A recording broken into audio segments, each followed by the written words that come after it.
Falador, one of the oldest cities in RuneScape. Many memories are made here in my childhood.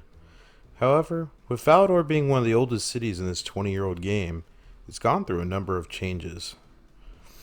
There's a problem with RuneScape, mostly thanks to Jagex, but a problem nonetheless. I love this game as much as you do, but I also highly value the history of this game, whereas I feel Jagex does not. Jagex does not care for the historical aspect of this game. That is why they have shut down RuneScape Classic, and we have consistent updates for Old School. As such, the goal of this series is to document what I can of RuneScape's past, and due to the way I have had to obtain this footage, I will include a disclaimer.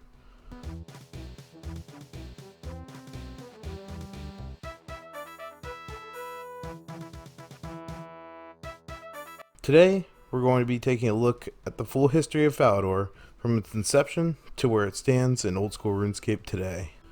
Before RuneScape, Andrew Gower was working on what would become the clicking simulator we play today under the name of Devious Mud or Multi-User Dungeon. In this early prototype of RuneScape, we have a world map that actually shows Falador on it. In this map, it's just a square with a volcano just south of it. However, Falador will not actually be in the game until after 3 months of RuneScape Classic's launch in January 2001. On April 6, 2001, news was posted on the website. Asgarnia is online and includes the city of Falador, White Knight's Castle, Chainmail Shop, Mace Shop, along with a spy quest and a sword quest.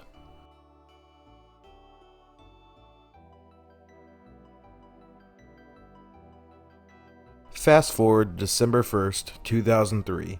The RuneScape 2 beta is out, Zezima still hasn't maxed, and our glorious White Knight city is gloriously gray. At this point, the party room doesn't exist yet. Instead, we had this really rad mansion I used to bring people to and claim was my house. The noobs were gullible back then. More on the mansion later. Anyway, before the farming update, the tree patch in the park was this really big tree, and this is where members primarily did their trading, while us free-to-play peasants were stuck in Varrock. Now, in regards to the Falador mansion, my memory is telling me there was a man and woman living here, but reading online, others seem to recall it just being a snobby woman who would attack you once your character insulted her through dialogue.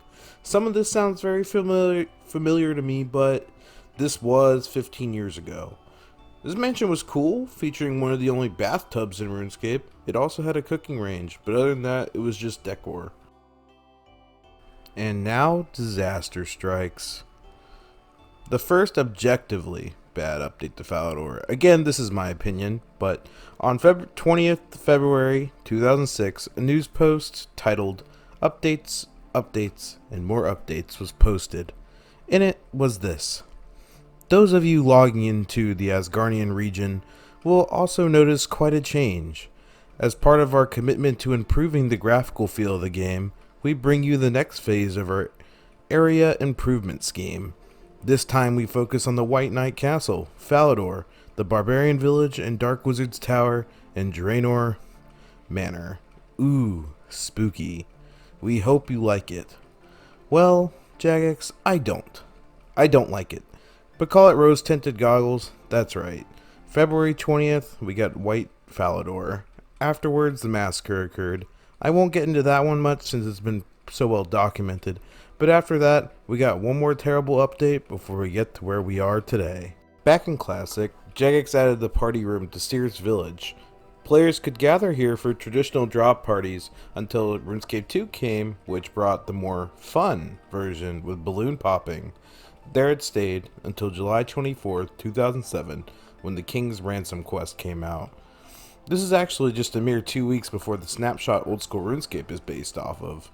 With it, the courthouse replaced the Sears Village party room, and the room was moved to Falador, right over my favorite childhood mansion. You know, I really wanted my first video in a long while to be something positive, but I really do feel like we are losing RuneScape history with our one chance of Old School, really going on the path of the pre-EOC days. What do you think? If you all liked the video, please give it a thumbs up, hit the bell icon, and subscribe. I'd like to make more of these. Bye!